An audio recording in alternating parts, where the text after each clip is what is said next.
Eko moe omo, I'm Alice Lolohea. Welcome to the Pacific. Ali Angleka Johnson Raela coming up on the show. Could Palau's reefs be the answer to saving the world's corals? PNG's national power provider in crisis. And the evolution of Tongan dance.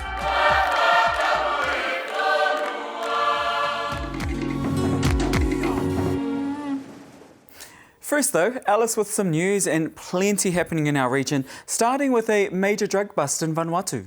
That's right, Johns. More than 450 kilograms of cocaine were seized from the yacht Miamore in a joint operation carried out by the Vanuatu Police Force and the Department of Customs. At a press conference in Port Vila, Minister of Internal Affairs Andrew Solomon Napuat revealed that one Chinese national and two Turkish nationals have been detained while the investigation continues.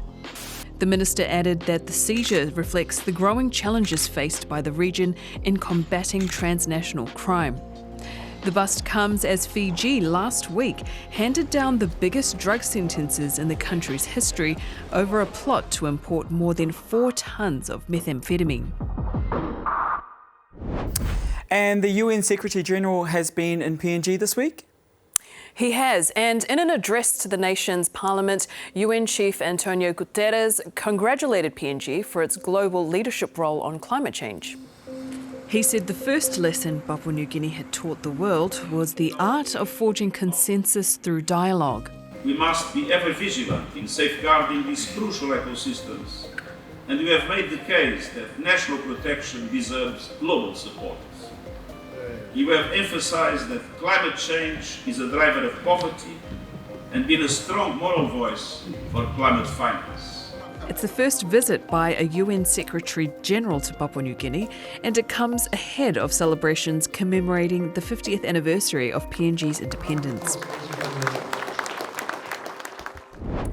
Also this week, Australia's Prime Minister Anthony Albanese has defended a $400 million deportation deal with Nauru, declaring it was not a secret. Last week, Nauru's President David Adeang and Australian Home Affairs Minister Tony Burke signed an MOU that some have criticised for its lack of transparency. Following the signing, a statement was quietly uploaded to the Department of Home Affairs website and not widely publicised. Under the agreement, Australia will pay Nauru $408 million to resettle hundreds of non-citizens with criminal convictions that were freed into the community from mandatory detention in 2023.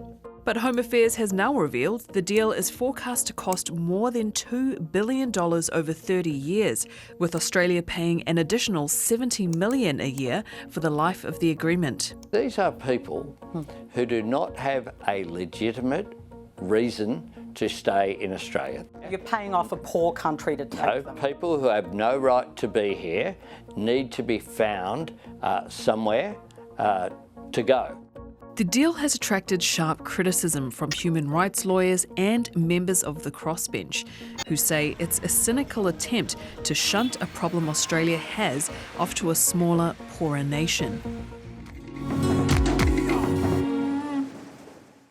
To Samoa now, we're a week on from a national election. The nation looks set to enter a new era with caretaker Prime Minister Fiame Naomi Mataafa almost certain to lose government, and fast leader Lauli Ale-Malietoa Pulatai Schmidt poised to take office. His fast party appears to have won at least 30 of 51 seats. Our Samoa reporter Adele Fruin alongside producer Gabriella Marchant bring you this update. In a race that was supposed to be tight, Lauli Ale-Malietoa Pulatai Schmidt's Fast Party has emerged as a clear winner, claiming far more seats than either former Prime Minister Tule'epo Dr. Sailele Malielegoi's HRPP or Fiame Naomi Mataafa's Samoa Uniting Party. At a church service this week, Lauli Ale-Malietoa alluded to the type of leader he may be. This is God's timing. Taimi lenei o le taimi o whainga malo tau le tua. On provisional results, Fast appears to have captured the rural vote with big social welfare promises. They were able to really garner the votes and the majority of the votes from those who, as we also saw in the last elections, the unheard or the unseen in the affairs of government. But it's also harnessed the huge Samoan diaspora. You vote for who you are connected to. But here, you also vote by who your family are connected with, even if you're overseas. Lauli Malietoa, he was able to reach out through the various platforms of social media. He was able to gain support through that message of we really do have an out of reach government elite. However, the formation of a new government may not be possible straight away, with former Prime Minister of 22 years, Tula Epa, and others vowing to challenge the outcome in the courts. Experts worry delays could hinder the provision of Samoa's government services, with departments running on diminished funds since Parliament blocked Prime Minister Fiamena Mata'afa's national budget in May. Cash flow for spending outside the bare minimum, including paying overtime for frontline medical staff, for example, isn't currently available. None of the government ministries actually have the money to do their work, to provide the services that they need. And while observers say the election was fair and peaceful, some accusations of vote buying have surfaced. We're starting to see social media posting that there is money politics involved here. This is yet to be confirmed, of course. We are expecting a many number of cases that would come into court in the next 2 weeks. There's also the slew of criminal charges, including attempting to pervert the cause of justice, that Lauli continues to fight in court. He already refused to step down from his ministry in Fiame's previous government, when the charges were originally laid earlier this year. This is where we will definitely, as a public, observe what his next steps. Will he allow the Office of the Attorney General to continue to prosecute or take forth these cases? Depends up to him, but it's very likely that we will see this court case disappear or be deferred. And as part of the public, we expect that this is followed through. And so this will be the test for Lauli, whether we see this case continue in the courts. It's a far cry from the likely legacy of the country's first female Prime Minister, who made a virtue of abiding strictly to the rule of law. Fiame's party, they were well thought out, articulated politics, someone who brought politics that was reassuring, that was balanced, and also someone who has a well-respected personality not only across the Pacific region, but also globally. It seems on this occasion that hasn't been nearly enough to convince her people to re-elect her.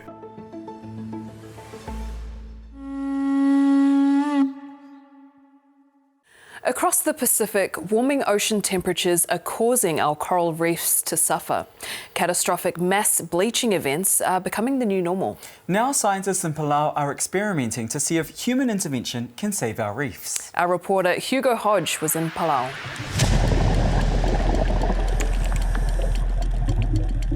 We've just seen the worst mass coral bleaching event on record. It hit 83 countries, affecting 84% of the world's corals. Scientists say it's like an underwater bushfire. Much of the world's coral reefs have turned completely white. It seems to be happening faster than we were anticipating. Yet there is a glimmer of hope. The corals around one island nation went relatively unscathed. And its pristine coral reefs could hold the key to the ocean's survival. Palau is located in the Western Pacific Ocean. Coral reefs are central to the way of life here. It's really the foundations of who we are as a people, as a culture. We think of the ocean as an entity with a spirit. We don't think of the ocean as a resource to exploit.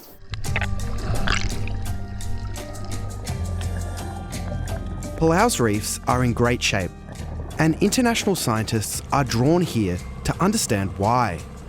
I've been working in Palau for 20 years and the reefs have never looked healthier than they do now. And there are very few places in the world where you can say that.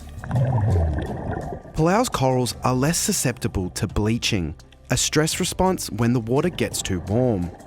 Corals usually recover, but more severe and frequent heat waves are killing them. Palau hasn't experienced a mass bleaching event since 1998, while the Great Barrier Reef has experienced at least 7 in that period. Research suggests the corals here have some ability to adapt to climate change.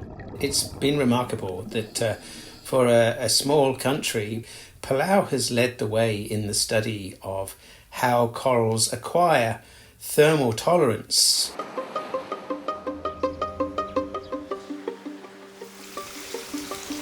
At the Palau International Coral Reef Centre, groundbreaking research is underway to selectively breed the most heat-tolerant corals. We all come in different shapes and sizes. I think the same could be said for corals. Some people are more resilient, have a better immune system. Some corals are more heat tolerant than others. Studies here have discovered that heat tolerance can be passed down between generations through selective breeding. We were able to spawn them and create a new generation of heat-tolerant corals. The team recently deployed these devices to restore a section of the outer reef. It's hard to see with the naked eye, but each one is home to 10 baby corals growing happily. There are 1,600 supercorals in total, selectively bred from different species and multiple generations to maximise genetic diversity, giving them the best possible chance at surviving a marine heatwave.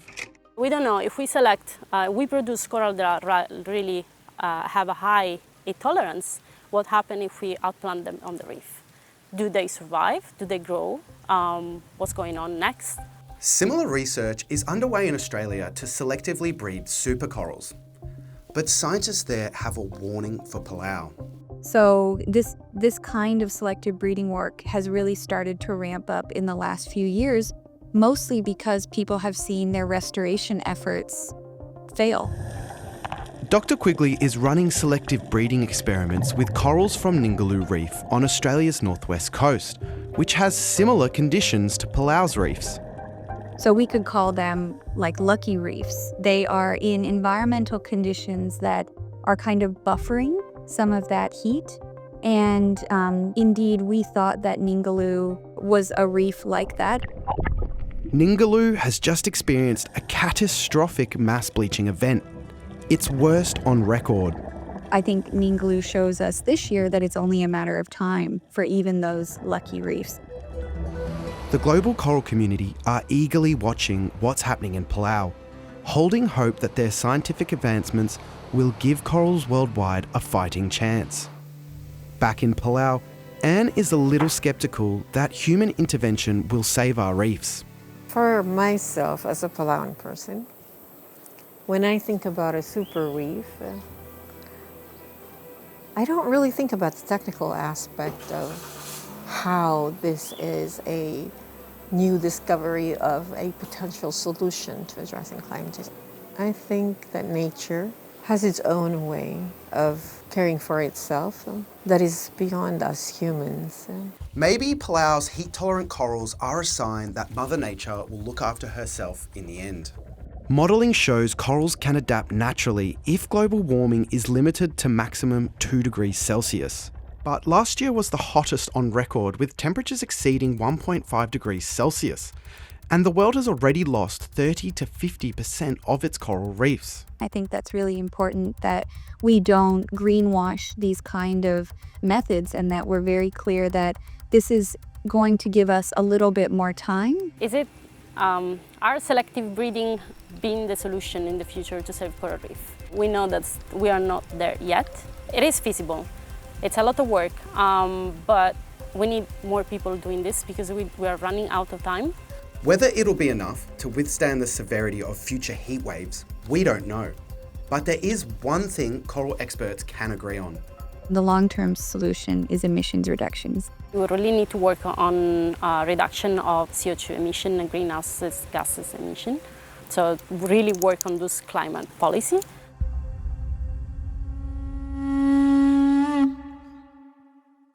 To Papua New Guinea now, where the country's national electricity provider PNG Power is facing a financial crisis. A 6-month investigation by the ABC's PNG correspondent Marian Farr has revealed the state-owned company is insolvent and in more than $1 billion of debt.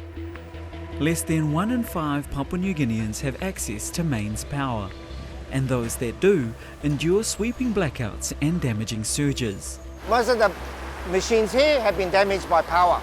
Well, like the packing machine, that's $500,000, that one. Now, adding to the country's power woes, a 6-month investigation by Marian Farr has revealed that the state-owned electricity provider PNG Power is in debt more than $1.5 billion. Do you think PNG Power is at the brink of financial collapse? Definitely. Concerns about PNG Power's financial situation were raised in 2022 when an independent audit showed liabilities of $78 million. Currently, the company owes the Asian Development Bank more than $360 million and nearly $600 million to other creditors. For more, I'm joined by the ABC's PNG correspondent Marian Farr. Thank you for joining us, Marian. Now, how has PNG Power come to be in this position? Well, Johns, a multitude of factors are at play that have led to PNG Power to be in this state, a state that insiders have described as hopeless and untenable. Even the chairman of PNG Power, Mal Lewis, has said that the company has been in decline for the past 15 years. Now, there are a range of factors at play here. One of them is leadership instability. Now, in the past year alone, PNG Power has had 4 different CEOs and 2 different board chairmen. And employees have described the situation as a revolving door of management that has left the company directionless. Now, in addition to that, PNG Power has been grappling with a freeze in the electricity tariff that was implemented in 2013 by the government, which means that the company hasn't been able to increase its prices for the past 11 or 12 years. And that's particularly problematic because PNG Power has entered into a number of quite expensive power purchase agreements. So those are agreements where PNG Power is able to buy electricity that's generated by private companies and then on-sell it to the customer.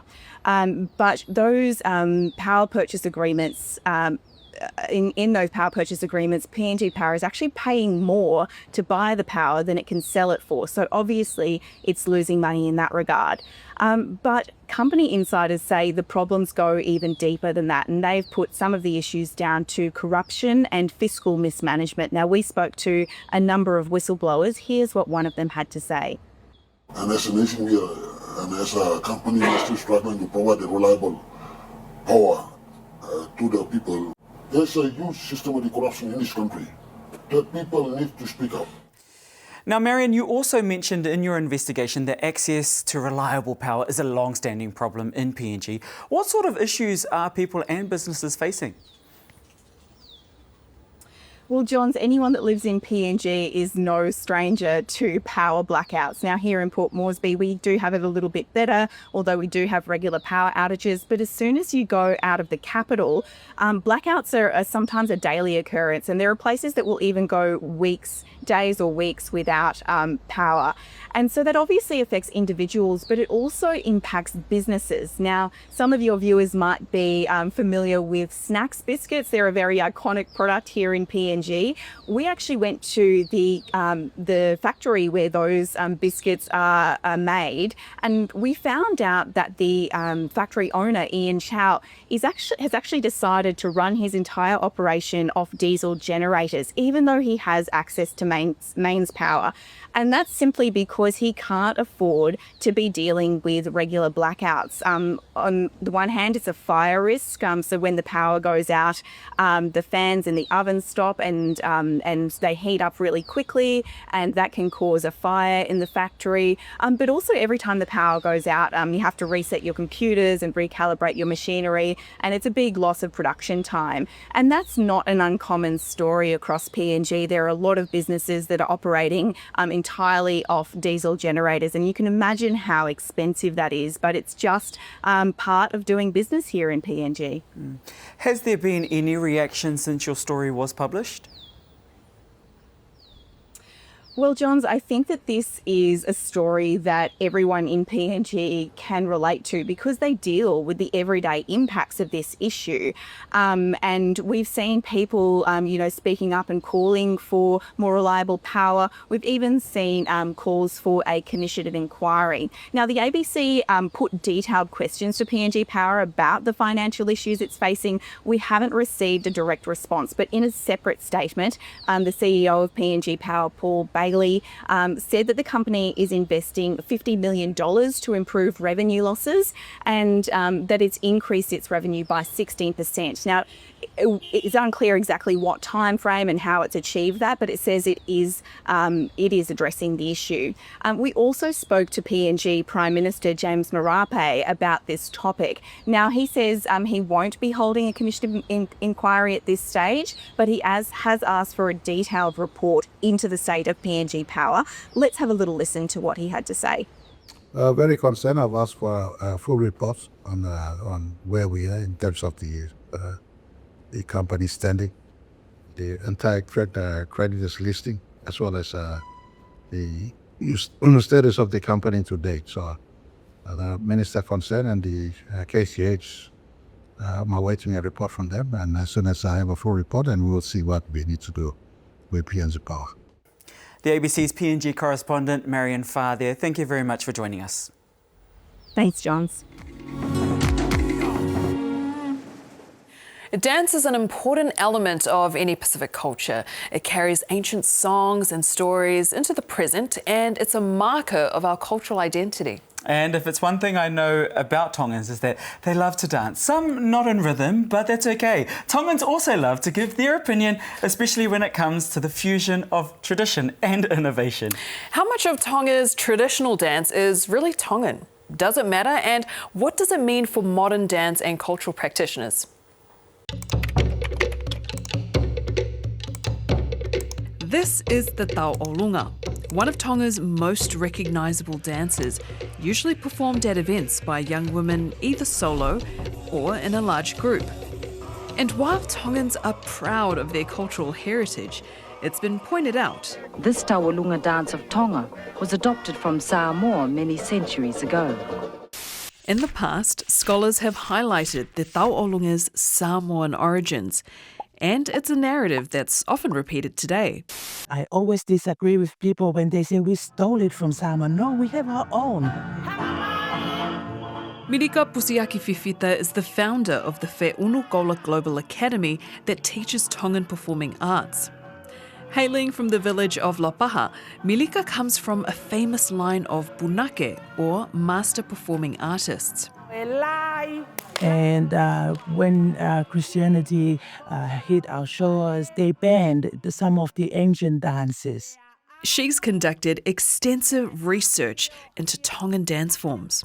Milika says the Tau Olunga has a more complex origin than merely copying Samoa. Milika says before Tau Olunga, there was Daula, a dance performed by the daughter of the highest village chief. Because the way that the Daula girl moved, because Daula was like a very seductive dance, the missionaries thought it's against their teaching and their beliefs.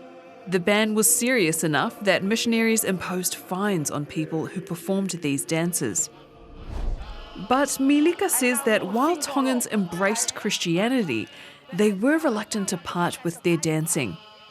To accommodate the ban, they reworked Daula, combining Christian and Tongan values to uphold the dignity of young Tongan women. Working with Milika's ancestors, Queen Salote further solidified the dance by restricting whole-body movement. Tau Olunga in Samoa is Tau Alunga, and it's beautiful, but they glide. They call it se'e. They move to the beat of the rhythm of the song. Whereas our Tau Olunga, we are standing still. We barely move around. It's mainly the upper part that we use for delivering our actions. So I think that's the difference you've seen from the ancient one and the current one. Little girls, okay, everyone sitting down. All art absorbs and reflects the world around it. Pacific dance is no different. We've always been navigating, we've always been traveling, and we've always been sharing dances, and all these different dances that we have been a way of us trading knowledge, trading culture with our neighbouring Pacific Islands. Eyes up! Milika's cousin Cecilia Pusiaki is also a renowned teacher and performer of Tongan arts in Aotearoa. She says Tau'olunga continues to evolve even today. You will go back to Te Takamotonga, you will see the tarunga of Te Takamotonga. You will go to Ha'apai, you will see the way of tarunga. It's not to say that one is better than the other or this is right or wrong, but it's from the people that we learn from. If we have like Aponake in Tonga, they taught students.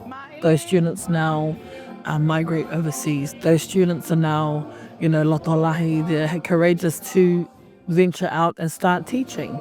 But as Tau'olunga evolves, so too do other Tongan dance forms.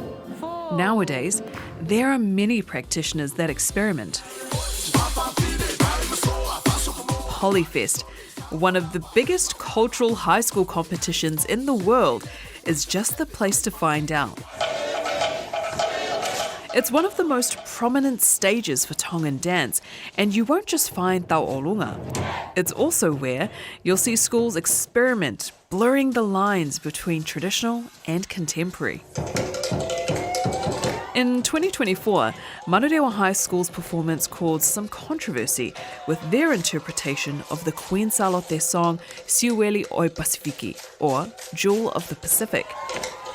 This composition was, I think, one of her memoirs where she shared about the different places in the Pacific that she visited.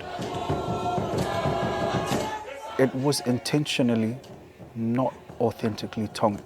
And we decided to add in these aspects of Hawaiian, Samoan, Tahitian and Fijian culture in terms of their dance to go in line with the composition.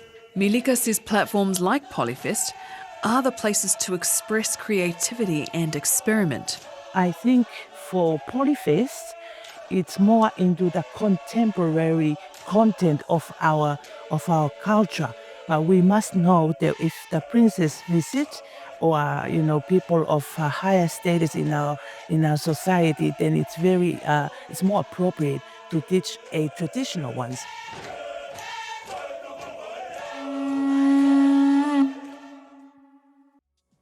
That's our show for this week. You can catch up on all our stories on the ABC News YouTube page, as well as news across the region on ABC Pacific social media.